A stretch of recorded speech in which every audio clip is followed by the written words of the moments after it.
The sun hung low over the congested streets of Lagos, casting a long shadows on the cracked pavements. The scent of roasted plantain, petrol fumes, and sweat filled the air. Taju, Seyi, and Femi walked side by side, their school uniform dusty from the long walk home. Taju, if we don't find a way out of this poverty, I swear I go run mad, Seyi grumbled, kicking a plastic bottle out of his part. Taju sighed. Everybody want make money, Seyi, but e no easy. Femi, who had been quiet, finally spoke. We fit start small hustle, maybe learn work, save small money. Seyi scoffed. Hustle? You wan dey fix motor tire for street till you die? Bros, life don pass that one. Na money I wan see. I no go waste my time. Taju, 17 years old, the smartest of the trio, raised by his widowed mother, who struggles to make ends meet. He dreams of a better life, but hates seeing his mother suffer. Despite his intelligence, he is easily influenced by the promise of fast money. Seyi, 18 years old, the most streetwise of the group. He grew up in a rough neighborhood with an abusive father who later abandoned them. His tough background makes him desperate for money and power, but he's fiercely loyal to his friends. Femi, 17 years old, quiet one with a hidden temper. His father is a taxi driver and his mother sells vegetables at the market. He has always been the most cautious, but when pushed to the wall, he can be dangerous. Baba Kazim, the leader of the deadly gang known as Aganyi, feared for his dark rituals and ruthless operations. He promises wealth but demands unspeakable sacrifices.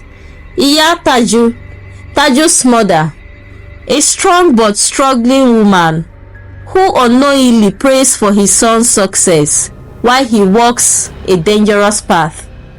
Detective Olainton, a relentless police officer who had been haunting the Agenyi gang for years, but has never been able to bring them down.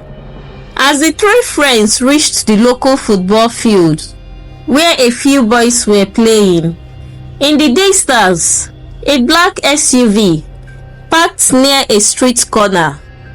The tinted window rolled down slightly, and a man with dark glasses and a gold chain watched them.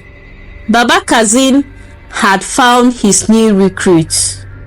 Inside the SUV, the scent of expensive cologne mixed with the faint metallic tang of blood. The car's interior was dark, luxurious, and eerily silent, except for the soft hum of the air conditioning. Baba Kazim sat in the middle, dressed in a deep red agbada with intricate design. His fingers, adorned with heavy gold rings, tapped lightly against the armrest as he studied the three boys. His gaze was cold, piercing, like he could see straight into their souls. You be Taju, Seyi, and Femi, abi? His voice was deep, almost hypnotic. Seyi nodded first. Yes, sir. Baba Kazim smiled slightly, revealing gold-plated teeth. I don dey watch una for some time now. I see say una get fire for body. I like that. He leaned forward, his voice dropping. Una wan make money, abi? Seyi's face lit up. Yes, sir. Taju and Femi exchanged uneasy glances, but remained silent. Baba Kazim chuckled. Money dey, power dey, but everything gets price. He snapped his fingers. The scared man beside him, simply called Alhaji, opened a small briefcase Bundles of naira notes sat inside, neatly arranged. Taju's breath caught. He had never seen so much money up close. "This one na small welcome gift," Baba Kazim said, his tone smooth. "Take am enjoy life small. But if una wan continue, you go get work wey una go do." Sheyi didn't hesitate. He reached for the cash eagerly. Femi hesitated, but followed. Taju's hand trembled as he picked up his share. The money felt heavy, almost burning his fingers. His mother's voice echoed in his mind again. Easy money dey bring heavy wahala. But he ignored it. Baba Kazim's smile widened. "Welcome to Agenyi." Hey lovelies, please subscribe to my channel at African Story Tales by Ebi. Drop your thoughts in the comment section and grab your popcorn as we dive deeper into the more interesting parts of this story. Thank you. The boys spent the next few days in a daze. With their sudden wealth, they bought new clothes, flashy sneakers, and expensive phones. At a local buka, they ordered full plates of amala and gbegiri with assorted meat, drawing curious stares. E be like say una don win lottery, an older man joked, eyeing their fresh outfits. Sheyi laughed, biting into a juicy piece of goat meat. "Na grace of God, Baba," Taju chuckled, but inside he felt a strange unease. He hadn't told his mother about the money. Instead, he lied about winning a small scholarship, using part of his share to settle some debts. But deep down, he knew this wasn't just free money. Something was coming, and it did come. 3 nights later, a message arrived. "Meet at Olososun by midnight. No excuses." Sheyi grinned. "Time to end our sport." Femi swallowed hard. "E no go be small work." Taju exhaled deeply. Now we go know wetin we sign up for. Olusosun landfill was massive. A city of trash where vultures picked at discarded remains. By midnight, it was eerily silent, the moon casting an eerie glow over the wasteland. The 3 boys stood in a clearing, surrounded by masked men. Baba Kazim appeared, his red agbada billowing in the wind. "Today," he said, "una go swear loyalty to Agenyi." A small wooden box was placed before them. Inside, a razor blade gleamed under the moonlight. Taju's stomach twisted. He had heard of blood oaths before. Baba Kazim extended his palm. Alhaji sliced it with the razor, and the dark blood oozed out. One by one, Baba Kazim commanded, "Swear to the gods of Agenyi." Sheyi stepped forward. First, he sliced his palm, wincing, then clasped his hand with Baba Kazim. "I swear my loyalty." Femi hesitated, but did the same. Taju's hands trembled as he picked up the blade. He thought of his mother, his dreams, and the glowing feeling in his guts. But with Baba Kazim's eyes boring into him, he knew there was no turning back. He pressed the blade against his palm and made the cut. As their blood mixed, Baba Kazim smiled. "From today, una be brothers, but betray us." He snapped his finger, and a body was dragged forward. The man bound and gushed, trashed widely. Before the boys could react, Alhaji pulled out a pistol and shot the man in the head. The crack of the gunshots echoed into the night. Taju's knees went weak.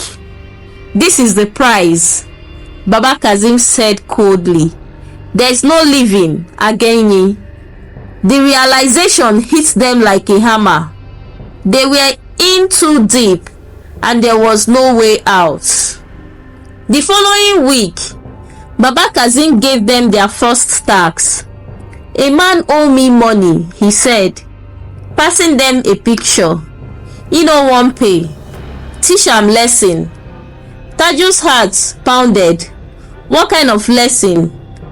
Baba Kazim's smile was chilling. "Break him." That night, the boys tracked down the debtor to his small shop. It was dark and the streets were nearly empty. Sheyi, ever the boldest, grabbed a wooden plank. "Na small work," he muttered, stepping forward. The man, an elderly trader, looked up in shock. "Who be una?" Sheyi swung.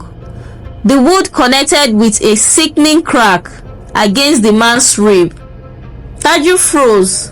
Femi hesitated, then kicked the man's leg out from under him. The trader gasped for breath. "Abeg, I go pay." Sheyi raised the plank again. Taju caught his arm. "Sheyi, stop." Sheyi's eyes were wide. "Now wetin we sign for, abi?" But in that moment, something shifted. Taju realized the truth. They weren't just small boys chasing money. They were becoming monsters. And it was only the beginning. For days, after their brutal attack on the trader, Taju could not sleep. Every time he closed his eyes, he saw the man's face twisted in agony, his pleas for mercy ringing in his ears. Sheyi, however, seemed unaffected. He had even begun enjoying the fear their new status brought. "People dey respect us now," he said proudly as they walked through Mushi. "You will see how the mechanic hail me. We no be small boys again." Femi was quiet than usual. His knuckles were still bruised from the attack, but something deeper has changed in him. The next night, Baba Kazim summoned them again. "Una do well," he said, nodding approvingly. "The man don pay." But he turned to Alhaji. Alhaji tossed a black plastic bag at their feet. Taju's stomach twisted as he realized it was full of bloodied naira notes. Baba Kazim chuckled at their expressions. "Na wetin una sign for? No turning back." As for the first time, Taju truly understood. They weren't just errand boys. They were tools. Disposable tools. One evening, Taju visited his mother, Iya Taju, hoping to ease his guilt. She sat in their small one-room apartment, shelling egusi seed. "Taju, my son," she smiled. "You don't come early today." He nodded, swallowing hard. "Mama, if person make quick money, e bad?" Iya Taju paused, looking at him carefully. "Taju, anything wey no come from sweat and hard work no go last. Blood money dey sweet for beginning, but e go later turn to tears." Her words sent a chill through him. Did she know? He forced a smile, handed her some money and quickly left. That night, a whispering voice called his name in his sleep. "Tajuddin." His eyes flew open. The room was empty, but the air felt heavy, suffocating. Then he saw it. A strange mark had appeared on his left wrist. 3 dark lines that hadn't been there before. And deep in his heart, he knew he was marked.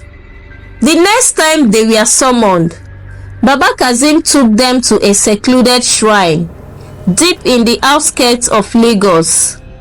Lit by flickering oil lamps, the place reeked of dried blood and burnt incense. An elderly babalawo, draped in white, examined their hands. "Una don enter deeper," he muttered, tracing the marks that had appeared on all the 3 boys. Taju's pulse quickened. Wetin dis one mean? The babalawo smiled, but it was not a kind smile. E mean say una don enter and una no fit come out again. Then he brought out a covered clay pot. "Before money go flow, blood must flow." He pointed to the corner. A bound man lay there, blindfolded and trembling. Femi gasped. No be wetin I sign for." Alhaji's gun was suddenly at his temple. "You no fit back out." Baba Kazeem stepped forward. "Una go do am together. If una no fit kill, then Aguiyi no get space for una." Sheyi was the first to grab the knife. His hands shook, but his greed was stronger than his fear. Taju hesitated, but he saw the cold finality in Baba Kazeem's eyes. There was no escaping this. Together, they raised the knife, and with one final desperate scream from the victim, they crossed the final line. The days that followed were so real. Money flooded in like never before. Their accounts were suddenly full. They moved into better apartments, bought expensive clothes, and even rented cars. People treated them differently, some with admiration, others with fear. But wealth comes at a cost. Taju began seeing things in the shadows, unfamiliar figures watching him. At night, the whispers returned, echoing in his head.